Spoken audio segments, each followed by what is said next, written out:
A'udzu billahi minasyaitonir rajim. Bismillahirrahmanirrahim.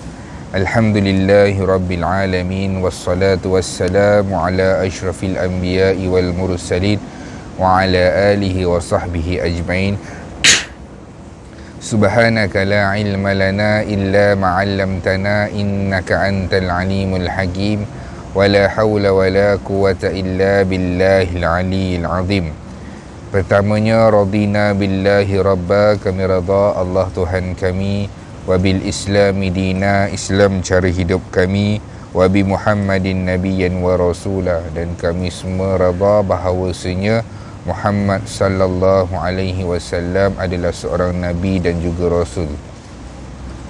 Allahumma a'inna ala dzikrika wa syukrika wa husni ibadatik.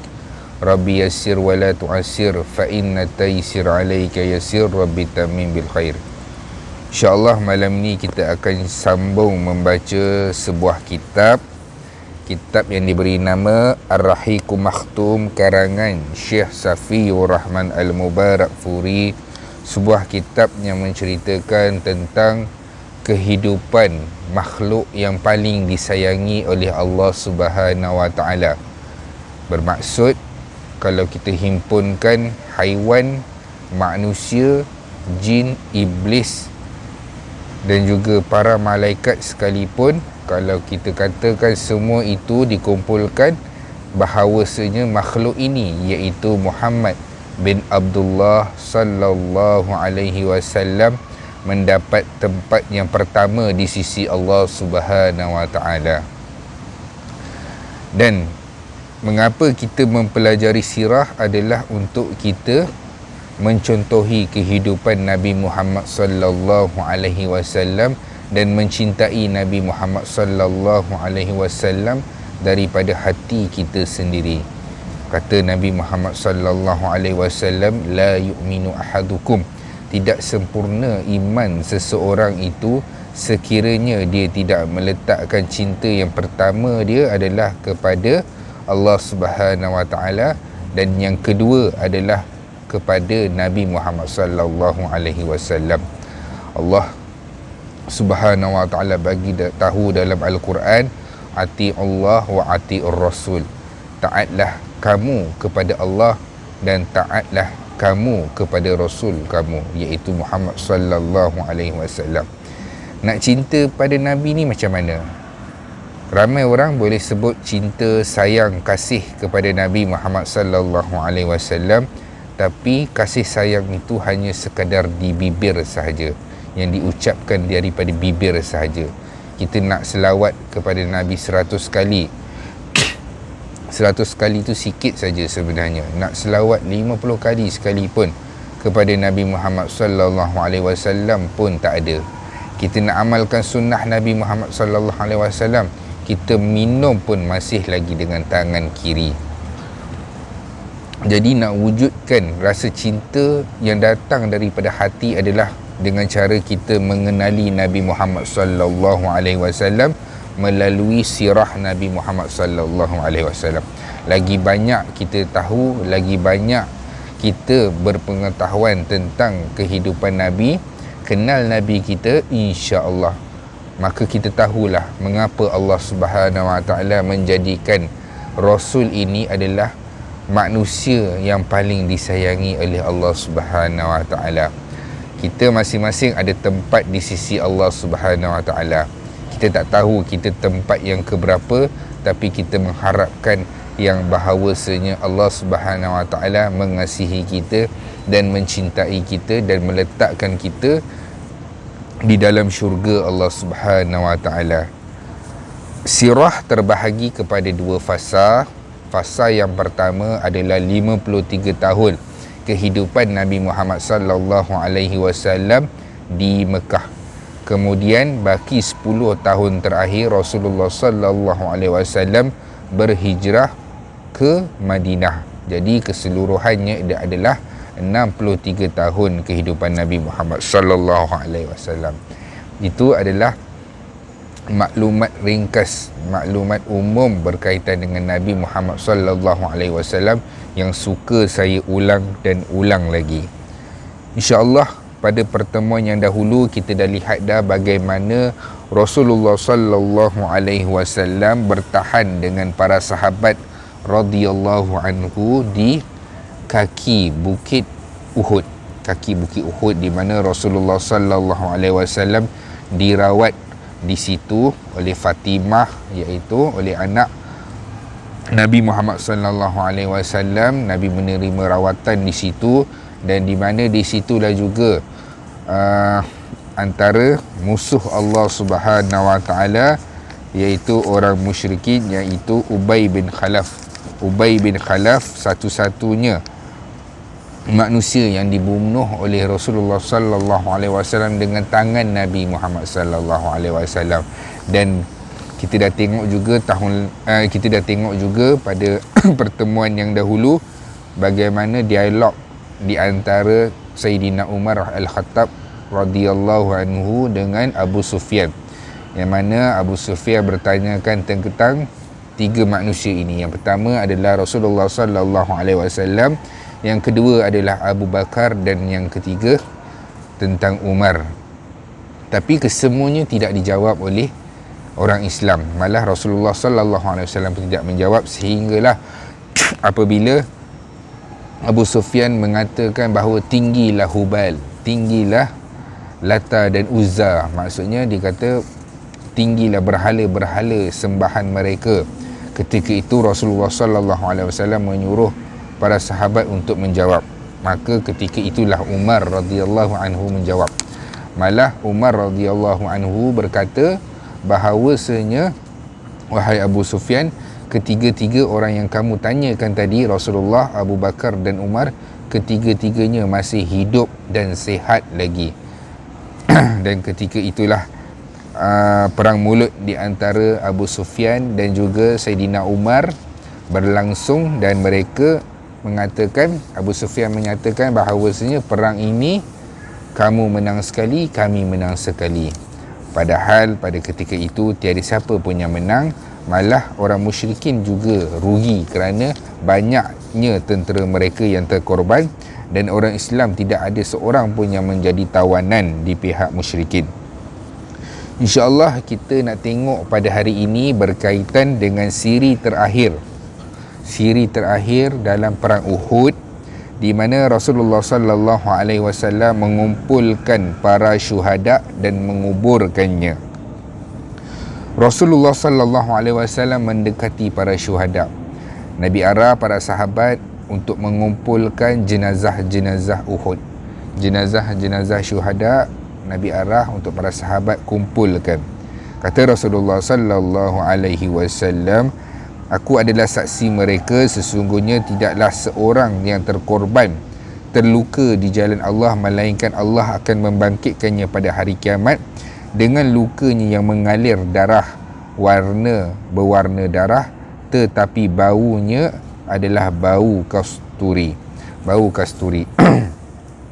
Sebab tu kalau orang yang mati syahid, mati berperang fi sabilillah di jalan Allah Subhanahu wa taala, apabila mati dia tidak akan dimandikan, tidak akan dikafankan, malah akan terus ditanam dalam keadaan dia berdarah itu, dengan pakaiannya yang berdarah.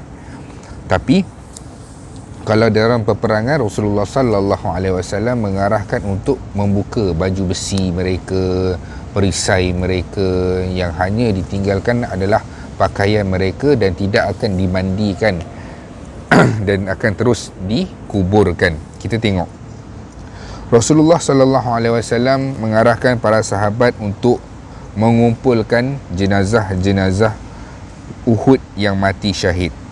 Ketika itu para sahabat lihat ramai tentera muslim yang wafat pada ketika itu, dan mereka menunggu-nunggu apakah arahan daripada Rasulullah sallallahu alaihi wasallam, kerana ini pertama kali dan macam mana nak menguruskannya, semuanya tergantung kepada Rasulullah sallallahu alaihi wasallam.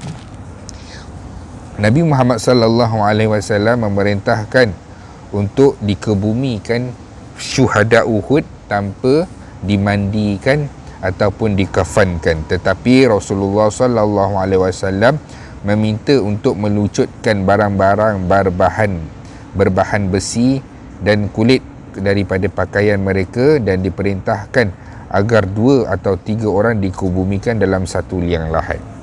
Yang menariknya, ada satu ketika Rasulullah sallallahu alaihi wasallam mengarahkan untuk satu lubang itu digali dan diletakkan 2 orang di dalamnya. Dan ada ketikanya Rasulullah tanya dahulu tentang mereka, siapa yang banyak menghafal Al-Quran. Kata Rasulullah sallallahu alaihi wasallam, ayyuhum aktsaru akhdhan lil Quran. Siapakah antara mereka yang paling banyak menghafal Al-Quran? Dan para sahabat menunjukkan pada jenazah tersebut. Rasulullah pun mendahulukan untuk dimasukkan ke dalam liang lahat jenazah tersebut. Lalu Rasulullah sallallahu alaihi wasallam bersabda, ana syahidun ala haula'i yaumal qiyamah. Aku adalah saksi ke atas mereka pada hari kiamat kelak. Ada ketika Rasulullah sallallahu alaihi wasallam meletakkan 2 jenazah. Antaranya adalah jenazah syahid Abdullah bin Amru bin Haram. Abdullah bin Amru, Rasulullah sallallahu alaihi wasallam letakkan sekali bersama dengan jenazah Amru bin Jamuh, dikebumikan dalam satu lubang kerana mereka berdua saling mengasihi di jalan Allah. Maksudnya apabila 2 sahabat ni diletakkan, para sahabat tanya, kenapa ya Rasulullah letakkan 2 sahabat ni sekali? Kata Rasulullah sallallahu alaihi wasallam, dulu satu ketika mereka di dunia, mereka bersahabat baik kerana Allah Subhanahu Wa Taala. Mereka adalah kawan baik. Malah lalu Nabi kuburkan mereka sekali. Kita jangan buat macam tu. Sebab apa? Berdasarkan hadis yang diriwayatkan oleh Nabi, yang ada riwayat ini, kita kata oh boleh. Maknanya kawan kita dah meninggal, tiba-tiba kita tahu dia ada kawan baik meninggal selang beberapa hari, kita nak kuburkan dia sekali. Sebab apa? Ada hadis. Oh tidak, itu tidak terpakai, sebab ini adalah kematian ataupun peperangan secara beramai-ramai. Jadi Rasulullah sallallahu alaihi wasallam lakukan dengan cara yang begini. Ketika membawa kembali setengah mayat, ditemukan para sahabat mayat Hanzalah. Jenazah Hanzalah ni tak jumpa, orang jumpa dekat tempat jauh sedikit. Dan apabila jauh, ramai sahabat datang mendekati jenazah Hanzalah, didapati jenazah Hanzalah ini macam baru sahaja dimandikan, dibasahi. Maksudnya ada basah di jenazah Hanzalah, tubuhnya dalam keadaan basah. Rasulullah, hal ini diceritakan para sahabat kepada Rasulullah sallallahu alaihi wasallam. Kata Rasulullah sallallahu alaihi wasallam bahawasanya jenazah Hanzalah telah pun dimandikan oleh para malaikat. Hanzalah terus pergi berperang. Kemudian macam mana? Rasulullah bagi tahu pada sahabat, tanyakanlah kepada isterinya apa yang terjadi kepada Hanzalah. Maka isteri Hanzalah kata bahawasanya Hanzalah dalam keadaan berjunub ketika seruan Uhud telah dicetuskan oleh Rasulullah sallallahu alaihi wasallam. Panggilan Uhud telah diseru oleh Rasulullah sallallahu alaihi wasallam. Maka Hanzalah terus pergi dalam keadaan dia masih lagi berjunub dan tidak sempat mandi wajib. Kata Rasulullah sallallahu alaihi wasallam, Hanzalah ghasil lil malaikah. Maksudnya Hanzalah adalah jenazah yang dimandikan oleh para malaikat. Selepas itu, apabila Rasulullah sallallahu alaihi wasallam melihat keadaan Hamzah, ini adalah situasi di mana permulaan tadi kita katakan Rasulullah mengumpulkan jenazah Uhud. Kita lihat ada para sahabat tadi, antaranya yang kawan baik Abdullah bin Amru dikuburkan bersama Amru bin Jumuh. Kemudian ditemukan jenazah Hanzalah. Ini adalah kisah. Setiap orang yang wafat tu ada kisah-kisahnya. Cuma pengarang Ar-Rahiqul Maktum, Syekh Safiur Rahman Al-Mubarak Furi membawakan beberapa kisah. Ini adalah di antaranya. Kemudian Rasulullah melihat keadaan jenazah Hamzah. yang merupakan bapa saudaranya. Lalu Rasulullah menangis. Sebab apa? Sebab terlalu bercabuk dan bercabiknya jenazah Hanzalah dengan tikaman, dengan panahan, dengan hirisan di tubuh badan Sayyidina Hamzah sehingga tidak dapat dikenali, dan semakin memuncaklah kesedihan baginda Muhammad sallallahu alaihi wasallam. Nabi menangis. Dan ketika itu ibu saudara Nabi Muhammad sallallahu alaihi wasallam iaitu Safiyah pada ketika itu datang untuk melihat jenazah Hanzalah, tetapi telah dihalang. Pada waktu itu juga Rasulullah sallallahu alaihi wasallam mengarahkan Zubair untuk memalingkan Safiyah iaitu ibu saudara Nabi agar dia tidak melihat keadaan saudaranya yang menyedihkan itu. Bermaksud Rasulullah kata tahan maklum, jangan bagi maklum datang. Sebab apa?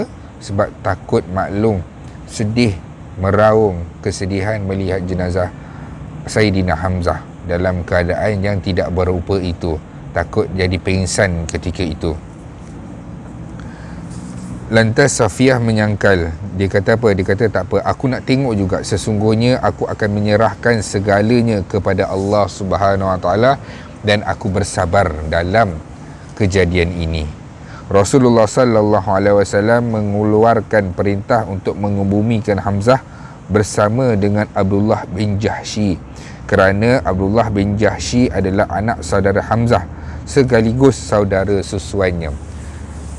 Ada ketika Rasulullah sekalikan dua-dua, ada ketika Rasulullah tanam jenazah Uhud seorang-seorang, ada ketikanya Rasulullah memuliakan antara jenazah Uhud itu.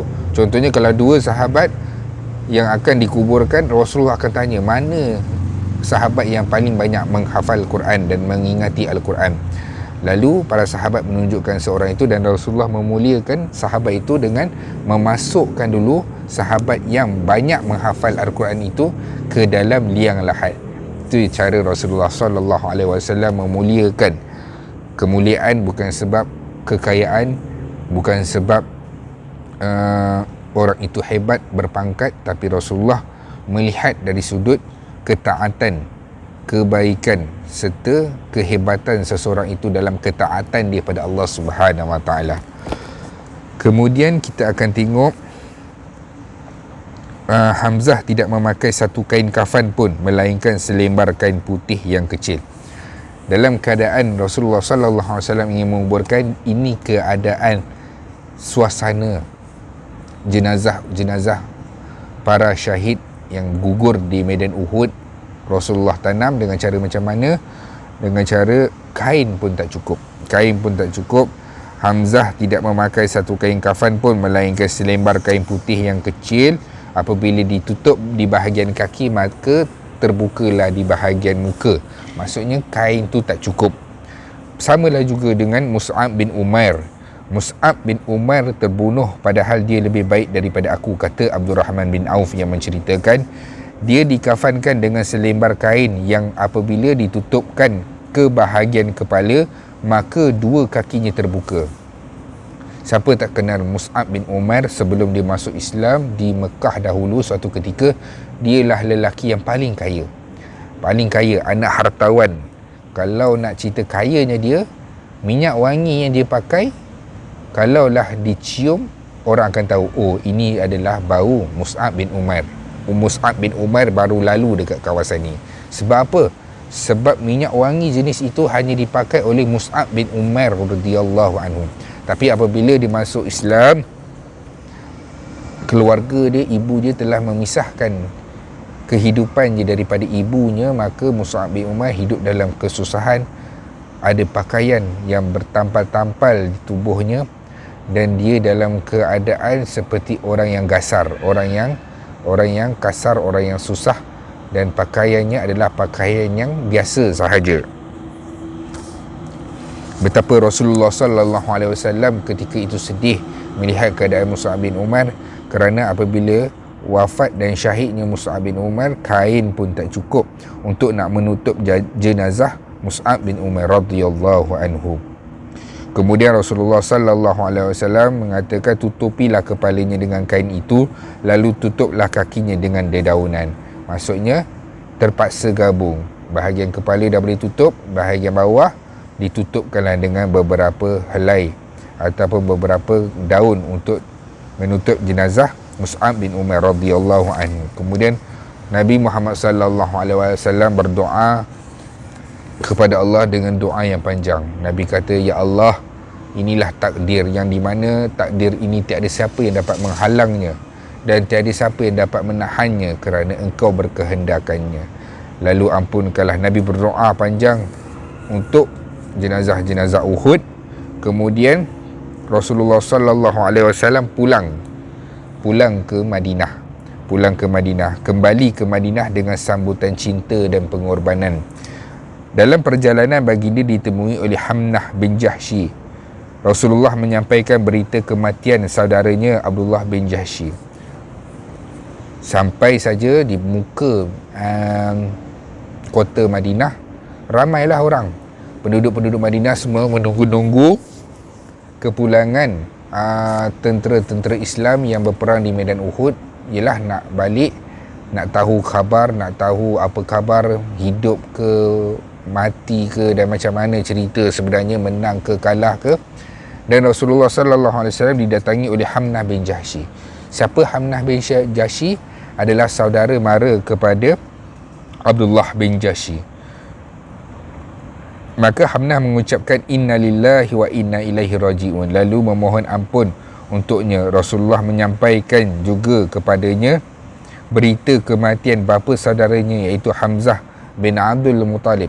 Pertama, dia kehilangan adik-beradik dia. Kedua, Hamnah ni kehilangan bapa saudaranya. Lalu Hamnah mengucapkan inna lillahi wa inna ilaihi raji'un, lalu memohon ampun untuknya. Kemudian Rasulullah sallallahu alaihi wasallam menyampaikan berita yang ketiga, iaitu dia kematian suaminya, iaitu Mus'ab bin Umair radhiyallahu anhu. Maka Hamnah menjerit dengan kuat. Oleh itu Rasulullah bersabda, sesungguhnya suami wanita ini benar-benar istimewa di dalam hatinya. Tiga orang ahli keluarga dia meninggal di jalan Allah Subhanahu Wa Taala. Yang mana sebagai manusia biasa, mungkin kali pertama tu dia rasa boleh tahan, kedua dia boleh tahan, tapi bila dia kehilangan suami dia rasa cukup tak tahan dan dia menangis teresak-esak. Dan Rasulullah mengatakan bahawa sesungguhnya Mus'ab bin Umair ini adalah yang paling dia sayangi di dalam hatinya, yang merupakan orang yang penting di dalam hatinya. Selepas itu Rasulullah berselisih dengan seorang wanita daripada Bani Dinar. Suaminya, saudaranya dan ayahnya syahid di medan Uhud. Ini pun sama. 3 orang juga, suami dia, saudaranya dan ayahnya mati syahid di dalam medan Uhud. Ketika para sahabat menyampaikan kepadanya berita kematian orang-orang yang dicintainya, dia bertanya, bagaimana dengan Rasulullah sallallahu alaihi wasallam? Ini paling dahsyat. Muslimah di zaman Rasulullah sallallahu alaihi wasallam, betapa ia meletakkan cinta yang pertama kepada Allah, kedua adalah Rasulullah, dan yang ketiga dan susunan yang ke bawahnya adalah orang-orang yang ada di sekitar hidupnya. Apabila para sahabat menceritakan bahawa saudaranya, ayahnya, suaminya mati dalam medan Uhud, dia tak tanya benda lain. Yang dia tanya adalah bagaimana Rasulullah sallallahu alaihi wasallam. Para sahabat menjawab, baginda dalam keadaan baik, wahai bonda Fulan bin Fulan, alhamdulillah baginda seperti yang engkau harapkan. Dia cakap apa? Dia cakap, tunjukkanlah kepadaku supaya aku merasa puas melihat bahawa Rasulullah dalam keadaan baik. Maka para sahabat menunjukkan Rasulullah kepada wanita itu. Ketika melihat baginda, wanita itu berkata, setiap musibah yang terjadi adalah musibah yang kecil selain apa yang menimpamu, ya Rasulullah. Maksudnya, apa saja musibah yang dia timpa dan ianya menjadi kecil sekiranya Rasulullah sallallahu alaihi wasallam dalam keadaan baik. Maksudnya tiada musibah yang paling besar selain daripada berita yang diterima berkaitan Rasulullah sallallahu alaihi wasallam wafat ke, Rasulullah sallallahu alaihi wasallam cedera parah ke. Itulah berita yang paling besar daripada berita kematian saudara ataupun bapanya. Dekat sini bukanlah kita nak bagi tahu bahawasanya perempuan ini tak mengendahkan ibu, tak mengendahkan suami dia, ayah dia dan juga saudaranya, tapi dia meletakkan cinta dia yang pertama dalam hati dia adalah Allah Subhanahu Wa Taala, dan dia redha dengan kematian ayahnya, suaminya dan saudaranya. Sebab apa? Sebab Rasulullah sallallahu alaihi wasallam sudah pun memberitahu bahawasanya orang yang mati syahid ini ganjarannya sangatlah besar di sisi Allah Subhanahu Wa Taala. Kemudian Rasulullah dihampiri oleh Ummu Sa'ad bin Mu'az. Ketika itu Sa'ad sedang memegang tali dan mengendali kudanya. Kemudian Sa'ad berkata, "Wahai Rasulullah, inilah ibuku."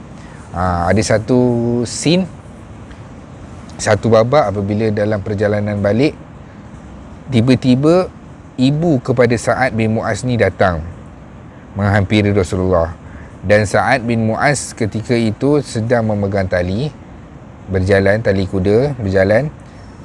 Kemudian dia kata dengan Nabi Muhammad sallallahu alaihi wasallam, "Ya Rasulullah, inilah ibuku." Dia kenalkan ibu dia. Kemudian Rasulullah sallallahu alaihi wasallam menjawab, Rasulullah menjadikan hatinya reda atas kematian anaknya. Kata Ummu Sa'ad, kata Rasulullah sallallahu alaihi wasallam bahawasanya, "Wahai Ummu Sa'ad, kamu telah kehilangan salah satu daripada anakmu." Rasulullah cuba menjadikan hatinya reda atas kematian anaknya yang lain, Amru bin Mu'az. Maka Ummu Sa'ad berkata, "Asalkan aku melihatmu selamat, maka setiap musibah aku anggap kecil." Ini pun bagus, betapa Ummu Sa'ad meletakkan Rasulullah sallallahu alaihi wasallam sebagai cinta dia, kasih dan sayangnya selepas daripada ahli keluarganya. Maksudnya cinta dia terhadap Nabi Muhammad sallallahu alaihi wasallam. Kita pun begitu juga.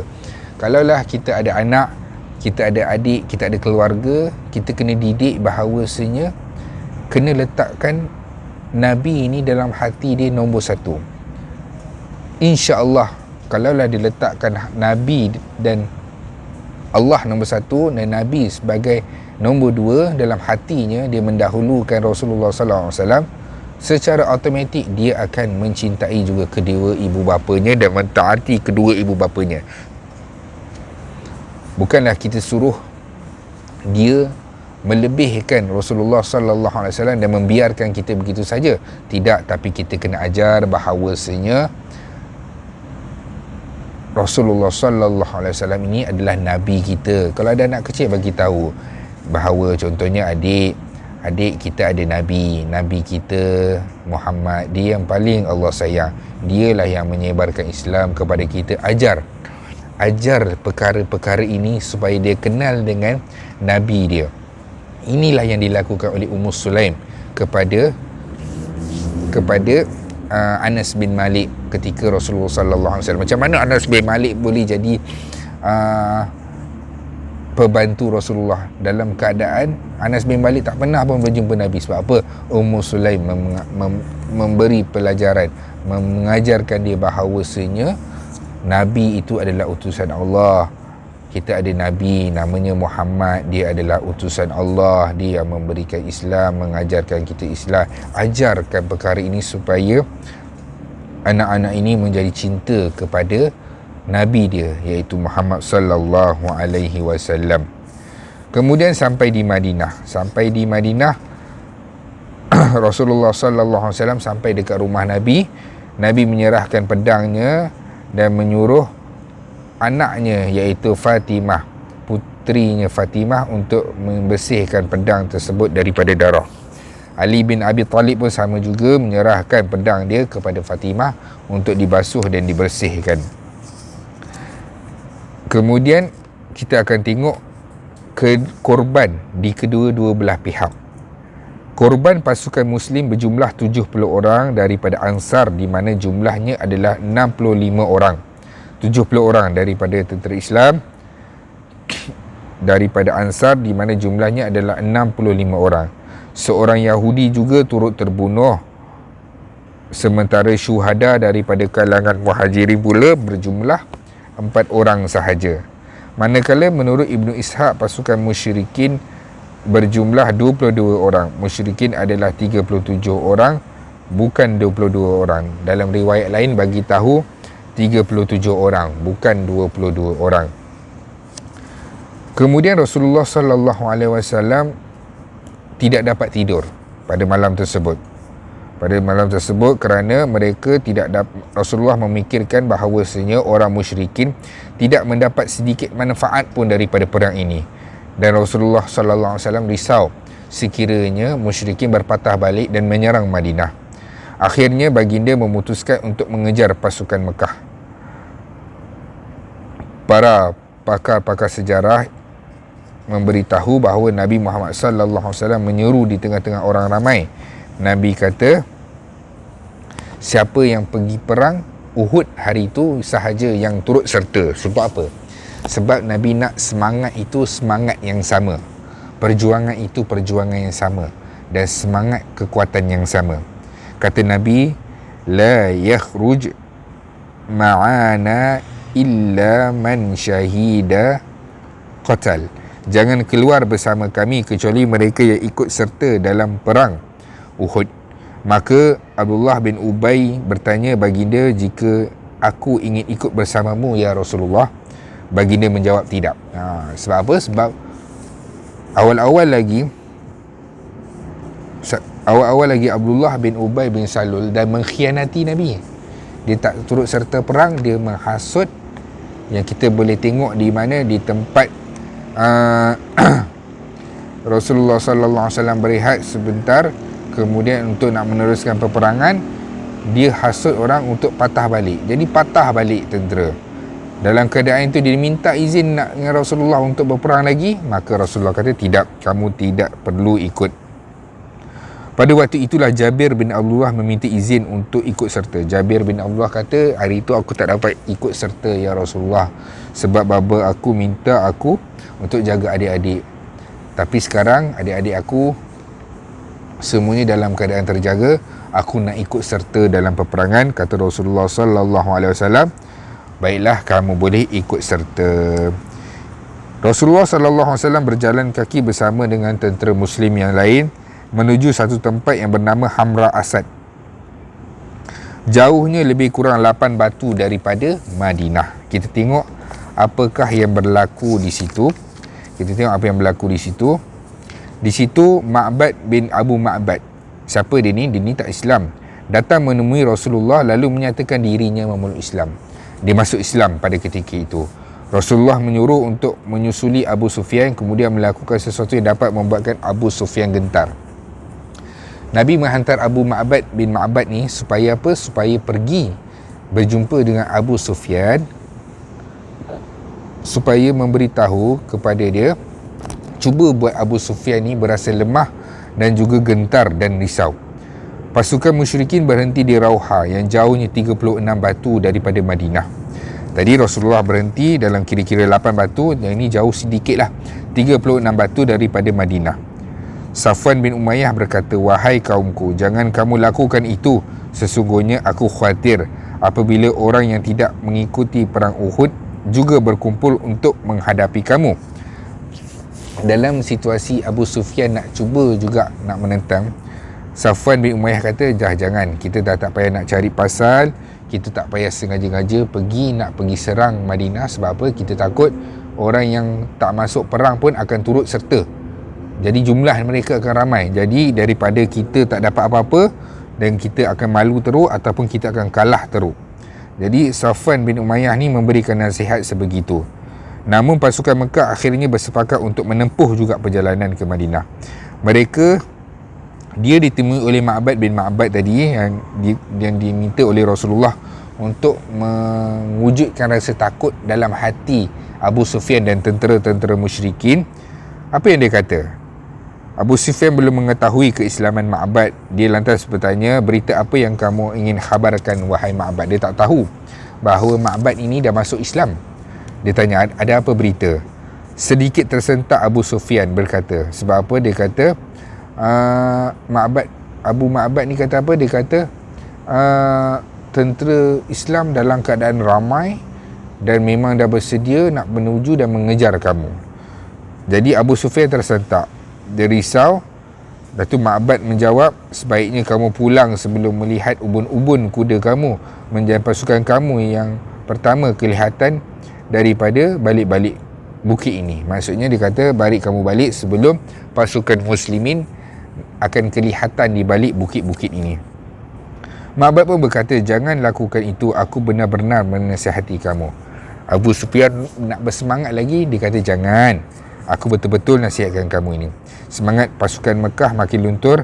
Abu Sufyan semakin menyempatkan diri melancarkan perang saraf terhadap pasukan muslimin. Tiba-tiba satu kafilah daripada Abdul Qais yang hendak menuju ke Madinah muncul, dan Abu Sufyan menawarkan. Tiba-tiba di dalam pertengahan tu ada pula kafilah lalu daripada Abdul Qais. Dia nak menuju ke Madinah, mungkin rombongan dagangan. Abu Sufyan menawarkan sesuatu kepadanya. Dia kata, kalau kamu dapat boleh sampaikan pesanan kepada Muhammad sesuatu, aku akan muatkan untuk unta kamu dengan anggur kering di pasar Ukaz sebagai hadiah untuk kamu apabila kamu datang ke Mekah nanti. Dan ketika itulah mereka bersetuju. Ketika berada di Hamra, asad kafilah tadi tersebut berselisih dengan Rasulullah. Kafilah tersebut menyampaikan pesan Abu Sufyan, sesungguhnya orang ramai telah berhimpun untuk menghadapi kamu, maka takutilah mereka. Tapi itu tidak membuatkan tentera Islam berasa gentar, malah tentera Islam semakin berani. Sebab apa? Sebab Allah Subhanahu Wa Taala rakamkan dalam Al-Quran bahawasanya orang-orang Islam ini cukuplah Allah untuk menolong kami dan ia adalah sebaik-baik pengurus, kata Allah Subhanahu Wa Taala dalam Al-Quran. Rasulullah bermukim di Hamrah selama 3 hari. Memang menjadi lumrah tentera Islam kalau berperang, dia akan stay dulu, duduk kat situ selama 3 hari untuk menunggu musuh. Sebelum pulang ke Madinah, Rasulullah terlebih dahulu menahan Abu Izzah Al-Jumahi. Siapa Abu Izzah Al-Jumahi? Abu Izzah Al-Jumahi adalah tahanan ketika Perang Badar. Ketika Perang Badar, Rasulullah lihat dia ini ada anak-anak dia ramai, anak perempuan dia, dan dia orang susah.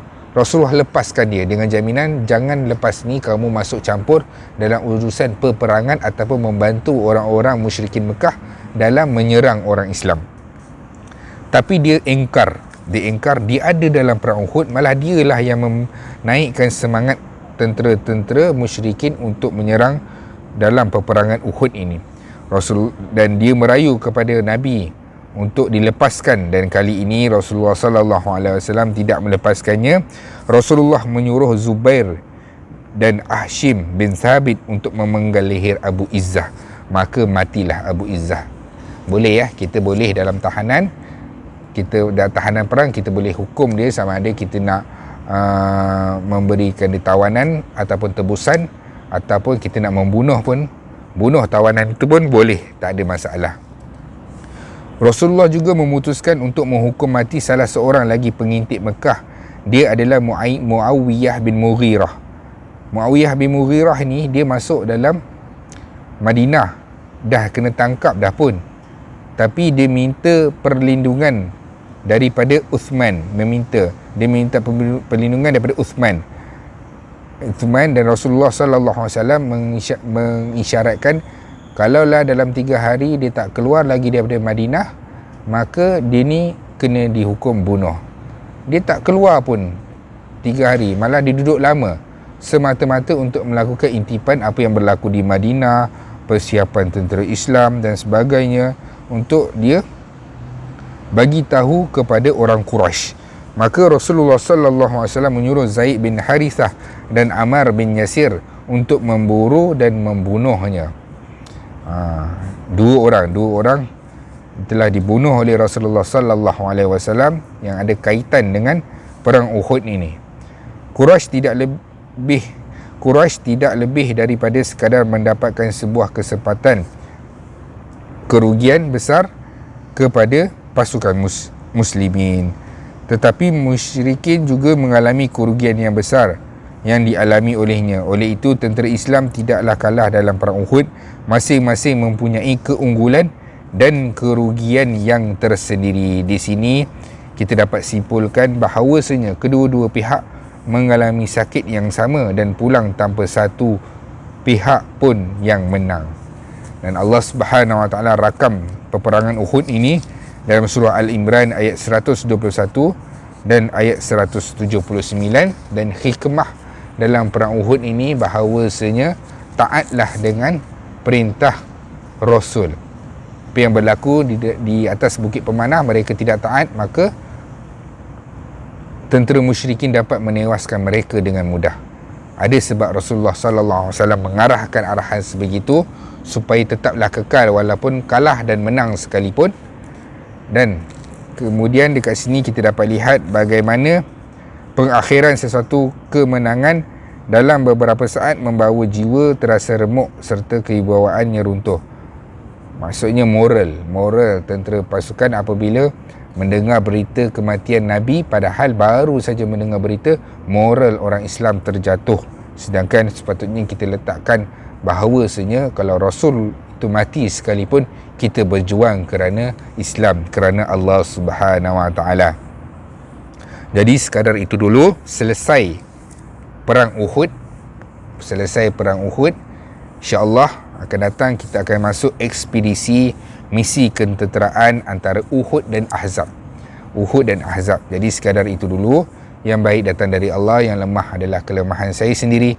Assalamualaikum warahmatullahi wabarakatuh.